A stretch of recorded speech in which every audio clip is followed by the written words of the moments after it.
Okay, ഞാൻ ഇന്നലെ പറഞ്ഞ ഒരു കാര്യം തൃപ്പൂണിത്തുറയിൽ ആര് മത്സരിക്കും എന്നുള്ളതാണ്. തൃപ്പൂണിത്തുറയിൽ കെ ബാബു മത്സരിക്കാൻ ഉണ്ടാവില്ല എന്നുള്ളത് ഏതാണ്ട് ഉറപ്പിക്കുക. അദ്ദേഹം അടുത്ത ദിവസങ്ങളിൽ തന്നെ ഒരുപക്ഷെ അത് പരസ്യമായി പറയുകയും ചെയ്യുമായിരിക്കും. അവിടെ രമേശ് പിഷാരടി മത്സരിക്കാൻ ഉണ്ടാകും എന്നുള്ള ഒരു വാർത്തകളൊക്കെ വന്നിരുന്നു. രമേശ് പിഷാരടിയെ ഒരുപക്ഷെ എറണാകുളത്തും പരിഗണിക്കാൻ കഴിയാത്തൊരു സാഹചര്യമുണ്ട്. പാലക്കാടത്തേക്ക് അദ്ദേഹത്തെ മാറ്റാനാണോ സാധ്യത? പാലക്കാട്, പക്ഷേ രമേശ് പിഷാരടിക്ക് എറണാകുളം വിട്ട് പാലക്കാടേക്ക് പോകാൻ വ്യക്തിപരമായിട്ടുള്ള ചില തടസ്സങ്ങളും ബുദ്ധിമുട്ടുകളും ഉള്ളതുകൊണ്ട് ഒരുപക്ഷെ രമേശ് പിഷാരടി അങ്ങനെയാണെങ്കിൽ പാലക്കാട് അല്ല എങ്കിൽ മത്സരിക്കാനും ഉണ്ടാവില്ല എന്നാണ് എനിക്ക് തോന്നുന്ന ഒരു കാര്യം. തൃപ്പൂണിത്തുറയിൽ രാജു പി നായർ അടക്കമുള്ള കോൺഗ്രസിന്റെ തന്നെ നേതാക്കൾ സജീവ പരിഗണനയിലുണ്ട്. ഒരുപക്ഷെ ഒരു പാർട്ടിക്കാരൻ തന്നെ മത്സരിച്ചേക്കാം. മാത്രമല്ല BJP ഇത്തവണ പിടിച്ചിട്ടുള്ള മുനിസിപ്പാലിറ്റിയാണ് തൃപ്പൂണിത്തുറ.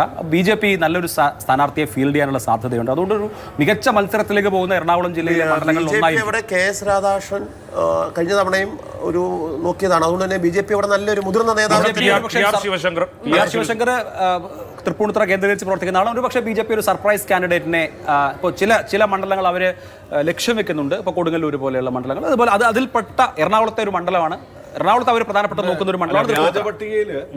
എം ലിജുവിന്റെ പേര് വരെ ഉണ്ട്. അതെ, എം ലിജുവിന്റെ പേരുണ്ട്. അപ്പൊ അത് ചില സാമുദായിക പരിഗണനകൾ വെച്ചാണ് എം ലിജുവിന്റെ ഒക്കെ പേര് വരുന്നത്. അങ്ങനെ നോക്കുമ്പോൾ ഒരുപക്ഷെ രാജു പി നായർക്ക് ആ മണ്ഡലം കിട്ടുമോ എന്നുള്ള കാര്യത്തിൽ സംശയമുണ്ട്. മാത്രമല്ല, രാജു പി നായരെ കുറിച്ച് സിറ്റിംഗ് MLA ആയ കെ ബാബുവിന് ചില അഭിപ്രായ വ്യത്യാസങ്ങളുണ്ട്.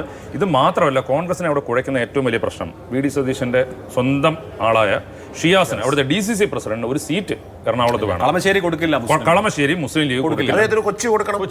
കൊച്ചിയിൽ ഇപ്പൊ ലാറ്റിൻ സമുദായത്തിന് കൂടുതൽ ഒരു മേധാവിത്വം അല്ലെങ്കിൽ സ്വാധീനമുള്ള മണ്ഡലത്തിൽ എങ്ങനെ ഷിയാസിന് മത്സരിപ്പിക്കാൻ കഴിയും? അത് മറ്റൊരു പ്രശ്നമാണ്. കൊച്ചി പണ്ട്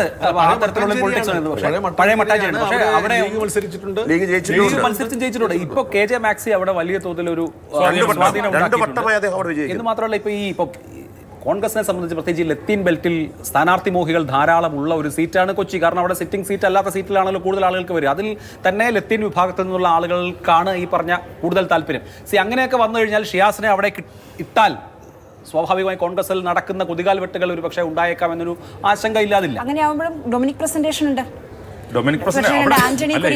അല്ല, അഭിലാഷ് പറഞ്ഞതുപോലെ ലത്തീൻ സമുദായത്തിൽ നിന്ന് മത്സരിക്കാൻ വലിയ ഒരു നീണ്ട നിര തന്നെ അവിടെ ഉണ്ട്. എറണാകുളം അങ്ങനെ വലിയ ഒരു നിര തന്നെ ഉണ്ട്.